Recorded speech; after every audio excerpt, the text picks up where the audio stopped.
Existe um ponto em que o silêncio deixa de ser prudência e passa a ser cumplicidade. Um limite invisível onde alguém precisa olhar para a realidade e dizer aquilo que milhões sentem, mas poucos têm coragem de falar. E foi exatamente isso que aconteceu quando Augusto Cury se sentou diante das câmeras para uma entrevista que começou tranquila, mas terminou como um verdadeiro alerta para o Brasil inteiro. No podcast Os Nagli, o que parecia ser apenas mais uma conversa sobre política e sociedade, rapidamente ganhou outro tom. Augusto Cury falou sobre ansiedade, redes sociais, violência, depressão, desesperança. Mas em determinado momento, ele soltou uma frase que mudou completamente o clima da entrevista. O Brasil está doente. E quando ele disse isso, não parecia uma opinião política, parecia um diagnóstico.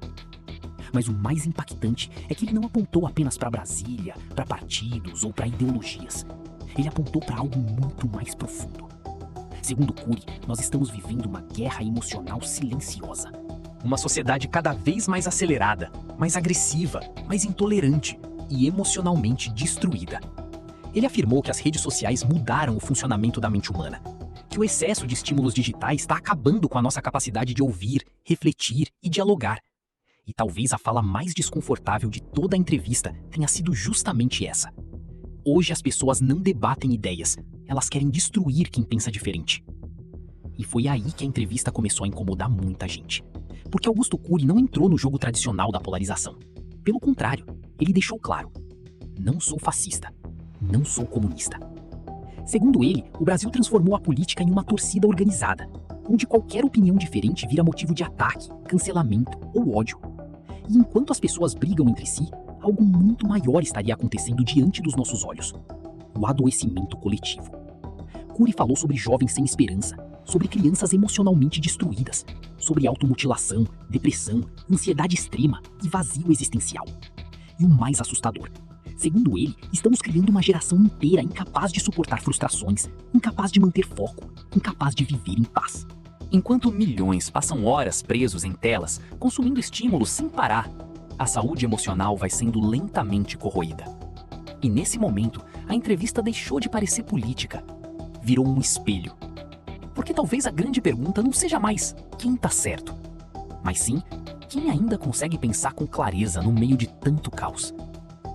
Augusto Cury afirmou que a verdadeira batalha do nosso tempo não é entre esquerda e direita, é entre consciência e manipulação, entre presença e distração, entre humanidade e um sistema que lucra com o medo, a raiva e a divisão.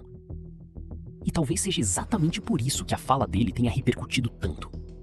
Porque pela primeira vez em muito tempo, alguém não apareceu apenas para atacar adversários, mas para expor aquilo que muita gente sente todos os dias e não consegue explicar: o vazio, a ansiedade, a irritação constante, a sensação de que estamos cada vez mais conectados e ao mesmo tempo mais sozinhos. Mas teve uma parte ainda mais forte. Cury afirmou que o Brasil não precisa apenas de mudanças econômicas ou políticas, precisa de uma reconstrução emocional. Precisa reaprender a dialogar, reaprender a ouvir, reaprender a enxergar o outro como ser humano e não como inimigo. E talvez seja justamente isso que tornou essa entrevista tão diferente. Porque ela não falou apenas sobre política, ela falou sobre nós, sobre o tipo de sociedade que estamos nos tornando e sobre o preço psicológico que estamos pagando sem perceber. E a pergunta que fica é: será que ainda existe tempo para mudar isso? Ou já fomos longe demais? Porque uma coisa é certa: quando um dos psiquiatras mais lidos do mundo olha para o Brasil e diz que o país está doente, talvez seja a hora de parar tudo e prestar atenção.